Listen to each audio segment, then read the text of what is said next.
Simawulira mwene mu class na wene Sanyuka TV pula diche kwata oyagala nyweza abaloke gasina akoba babambinza bebumole sigala bana munigire olagenda swaza mu wantuntina wamulekera omwana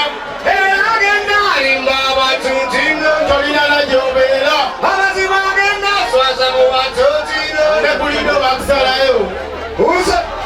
Isa anti no wamulekera omwana uza igwe isa anti no tolina najobera uza igwe isa anti no nebulido bakusalayo obugalo buli obwamanyiri wa King Michael wakabiri Sanyuka TV, King Michael, all together, I don't know. Check to go cricket. Next tune, we have no time to waste. Nkwaniriza nnyo mulabi wange omulungi wa SATV Media era nga bulijjo mbeera ntuseme nga bulijjo munnange mbeera nga neeyamu kubeera nga ntusaka abantu ab'enjawulo gwe boobeereeyo ng'olindiridde gwe gye weebakira munnange mbeera eno nga mbafeffetta wonna bwe baba bali nze mbatuukako ne mbabuuza kakyakaliwo munnange era ng'olwaleero siina mulala gwe nkuleetedde nyiga wano baby nyiga wano ono no munnange omwana sirwana alzaatu kuba ennyimba awo ennungi ennyo omwana nno munaye omwana omuwala gwe nkuleetedde olwayo nanyini mafiga nanyini ddoboozi nanyini bulungi bannange njogera ekindeke ki ono nno munnange Carol Nantongo nina gye muguddeko era ng'olwaleero mumukuleetedde ndoozera nga ye mumulaba ava ku stage nene ngamba nze sirina kye ŋŋenda kufa naye ate nga munnange alina bingi nnyo byagenda okuba nga atubuulira tugenda mubuuza ebibuuzo kimu bibiri bisatu bina munnange akikoze atya ekyokubiri Carol tabeera mu ntalo kiki tulaba nga abayimbi be Uganda bannange obubaddi bususse naye tulaba nti aleeta music we n'amutambulirako simanyi kubanga wenayogera ebingi ojagamba oba faani munnange nno nawe njagala obeere nga anyumyamuko naffe bibiri bisatu bina Carol nsanyuse okulaba munnange nange nsanyuse okusanga mbuuzako ku mulabi waffe omulungi muli mutya mwena abatulaba amanya gayinze Carol Nantongo nesimye okubeerako nammwe olwaleero. Carol Nantongo ava ku stage mune gye tumukwatidde sagala mulwiseewo Carol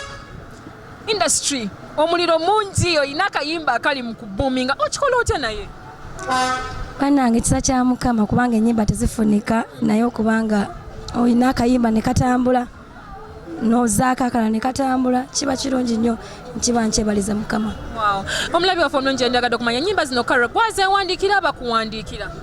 ennyimba zino tuzigula buguzi because oba weetaaga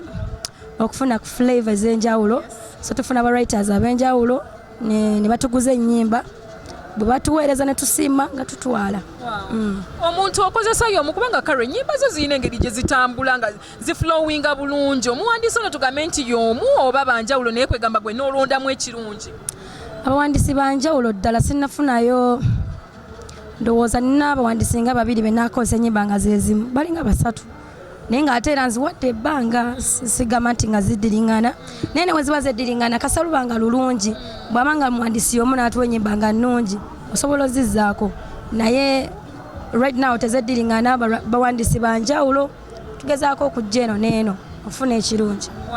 Carol lugogo afuuse lugogo bwe tukusuubirewo omwaka guno omwaka guno tulina kye tubala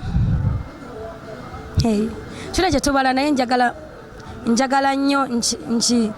nkisaba okule mu right time tulina kye twogerako ne bakama bange nsaba Mukama kitambule bulungi ndabe nga nange zijja ne ŋŋamba abantu munnange mujje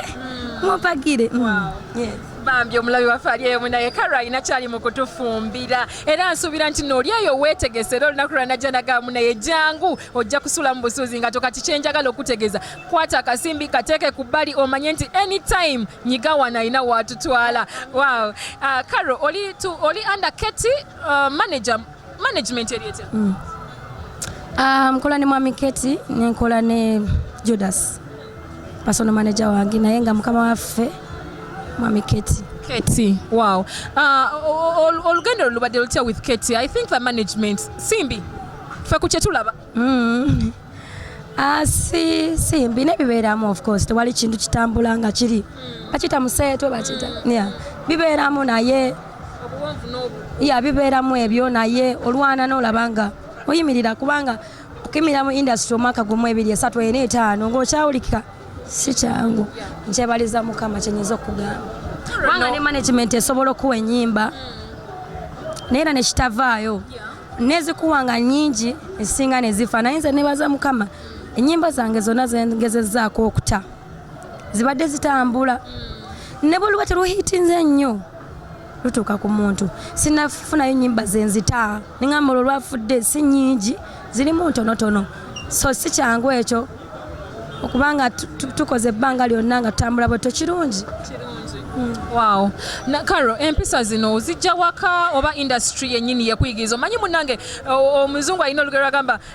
obulamu we bukulema in a simple way the world gives you the hard way. Is it the hard way oba upbringing? I think byonna mubeeramu okuva ewaka ne mubeeramu ne bye tuyitamu mu nsi. Osobola okuba nga gye wakulira tewabifuna n'omiitinga abantu n'obiyiga. Because ze nina ebintu bye nali simanyi nga nkyali waka we najja mu band ne nkusanga ba Papa Mizach ba Morina Ntume n'ebintu bye nabayigirako kitegeeza bikwati bigatta ebintu bingi bigatta ensi kyekuyigiriza n'ebiwajje waka ewa mama. Kale omulabi wange omulungi munange ali ensagala nkuriiseeyo nnyo nina ekibuuzo ekisigadde kimu oba bibiri. Carol, ekisiyaga abayimbi muli basomesa ba ggwanga naye nga 24 ogwokubiri erugoga waliwo ekikolwa ekyakolebwa nekitambula nekisaasana ate nomunenga nga abakikola be bamu ku bayimbi betulabirako abanene ddala 25 years down in the industry. Jose Chameleon munaye naakola ekivve kyetutalabangako ne muganda we muto we Wizo ne beenywegera ne wayita ennaku nga 3 n'avaayo ne yeetondera ensi kitegeeza nti yakikkiriza nti yakola kyali kikyamu era kituufu yakikola era awo wennyini wenjagala okutegereza era naawe okimanyi nti omukulembeze w'eggwanga n'avaayo n'akiyingiramu ekyekisiyaga era ne paliyamenti negamba nti no ebbaga eryo likolebwe mwenga abayimbi b'eggwanga abasomesa baffe kubanga Carol ekyamazima kiri nti okuva ku baana abato bawuliriza music wamu omwana omuto ali eyo era nga tebamala mugamba nti oyo Carol Nantongo kitegeeza musomesa eggwanga muyina mileage gye mutwala mu ggwanga muno. Awe nyine njagala okubuuliza ekisiyaga oyinza kyogerako ki ekitabuse tukiwulira mu masomero kyo kitabuse mbiraba ku social media okwo buclipsing abaana abato babayingiza ebintu ebyo ekyo kiri nti simanyi kyatuuse mu nsi yaffe because mbadde nnyo gambira bannyo mu bazungu naye wano byatuuseewo simanyi nabwenyinza kwogera ku nsonga eyo kubanga ababikola bantu bakulu